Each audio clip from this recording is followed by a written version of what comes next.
Some stories, they feel truly ancient. Not like they were written down, but like they've always been there, just waiting. Today, we're going to explore one of those legends, a story about a man, a mountain, and a destiny that was forged not in ink, but in secrets and in blood. And that is where our story lives, not on a page, but in the very fabric of the world itself. It's a history that's been literally carved into stone and passed down only in whispers. Every legend has a beginning, right? A figure forged in some kind of fire. And ours? It begins with a boy, shaped by a cruel, unforgiving world, and driven by a single, all-consuming promise. I want you to imagine starting with less than zero. Well, that was Arav, born into crushing poverty. His only inheritance wasn't gold or land or a title. It was just a few dying words, words that would become the entire purpose of his existence. Just think about the sheer weight of those words for a second. This isn't just, hey, do well for yourself. This is a command to conquer, to defy the heavens themselves if they get in your way. And that promise, well, that becomes the fire that fuels his entire life. And he took that promise as gospel. Step by step, he starts to carve his own path. Fueled by that fire, he fought like a wolf in the streets. And eventually, his ambition led him to the one place that held all the world's power and all its despair. The fabled Mountain of Gold. A place he wasn't just going to survive, he was going to conquer. But this is where the story really, truly begins. Because you see, conquering the mountain wasn't the end of his journey. Oh no, it was just the beginning of a much deeper, much darker discovery. The real treasure, it wasn't the gold. So picture this. Arav stands victorious. He is the ruler of this impossible place. He walks into the very heart of the mountain, into a vault just overflowing with endless gold, believing that his promise to his mother is finally fulfilled. He's expecting to find riches, right? A symbol of all his newfound power. But the mountain, it held a secret that was so much more valuable and so much more personal. Deep inside that vault, there's no monster, just a name. A single name carved into the stone walls. His mother's name. And in that one moment, his whole world just shifts on its axis. This mountain, this wasn't a prize to be won. It was his mother's prison. His ambition was a ghost.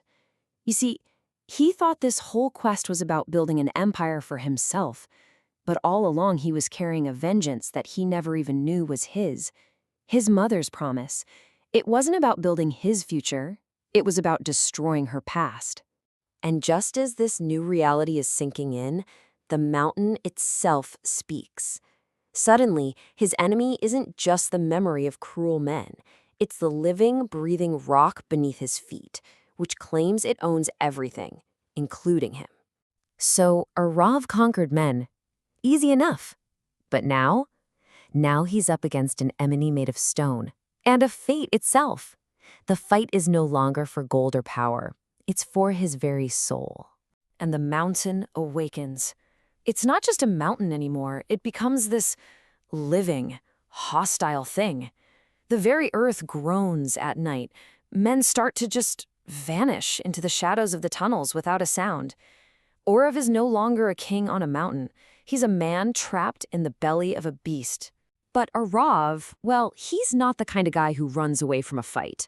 True to his promise, if the heavens, or in this case the earth, rose up against him, he was going to fight back. So he decides to confront this curse head-on, digging deeper and deeper to find its source. I mean, he was probably expecting some kind of monster, right? Something physical he could fight and defeat. But the truth waiting for him was something far more profound and far more inescapable. At the mountain's very heart, he finds a throne. And etched onto it is a prophecy that lays out his entire life. He was never a rebel fighting the system. Oh no, he was always a chosen piece in a game that was much, much bigger than him. So you see how everything's just flipped? He started out fighting the world, driven by a promise. Now he finds himself fighting fate itself, bound by a prophecy. He wasn't breaking free from his chains at all. He was just following them to the throne they were always meant to lead to. He was never the conqueror. He was always the heir.